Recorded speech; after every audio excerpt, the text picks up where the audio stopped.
Bonjour, je suis Jean-Baptiste Lenoir, président de Coto. Je suis ancien élève, je suis sorti de l'ESCEA en 97.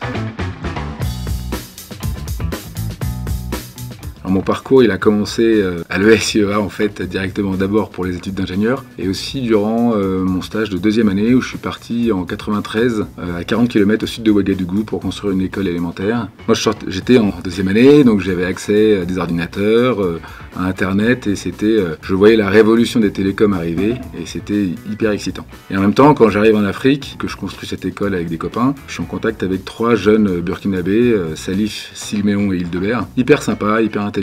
Et je me rends compte que pour eux, ça va être beaucoup plus difficile que pour moi d'avoir un travail, de m'épanouir dans une carrière. Je retrouve une vieille connaissance avec qui je suis très complémentaire. Lui, c'est plutôt un financier et plutôt un mec très tech qui adore les énergies renouvelables. Et on décide de s'associer et de créer Coto en Afrique subsaharienne. Et ça, c'était il y a 7 ans. Alors Coto, on est opérateur de services essentiels. De notre point de vue, il y a 3 services essentiels. L'accès à l'électricité, à la donnée et l'accès aux services financiers. En fait, c'est 3 services qui sont indispensables pour entreprendre. Et donc, dans des zones rurales où il n'y a pas d'infrastructure, mais finalement ces services ne sont pas disponibles. Or nous on s'est dit, on va commencer par l'accès à l'énergie, qui est la base en fait de ces besoins-là, et sur lesquels on peut construire d'autres services. Avoir accès à un téléphone portable chargé, il faut un peu d'énergie.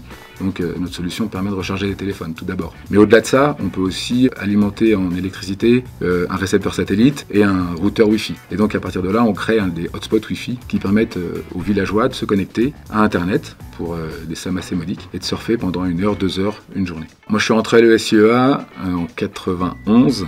Et je me souviens que sur la plaquette, il y avait 3 points principaux. Il y avait d'abord former l'homme et l'ingénieur. Je me suis toujours dit que la techno, c'est sympa, mais il faut aussi former notre conscience, notre ouverture et notre humanité en fait. Il y avait l'adaptabilité. Je me disais que finalement, en travaillant et en faisant des études dans les nouvelles techno, par définition, elles sont nouvelles. Donc elles vont toujours être nouvelles, il va toujours falloir apprendre.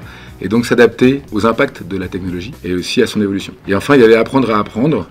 Ça, je pense que c'est fondamental. Donc, c'était les 3 points qui m'avaient beaucoup marqué et qui m'ont vraiment motivé pour aller à l'école et que j'ai toujours réutilisé finalement. Et plus fondamentalement, je crois que c'était ce que j'avais bien aimé à l'ESCEA et qu'on faisait et que l'ESCEA fait toujours. Et c'est finalement comment est-ce qu'on peut être les ingénieurs d'un numérique utile, comment est-ce qu'on peut mettre la techno au service de l'humanité ou du vivant. Et ça, c'est ce qu'on avait déjà à l'ESCEA dans les années 90, que je retrouve aujourd'hui quand je viens à l'ESCEA ou quand je discute avec soit les étudiants, soit les professeurs, de voir que finalement ce côté concret et très impactant des technos, il est toujours important.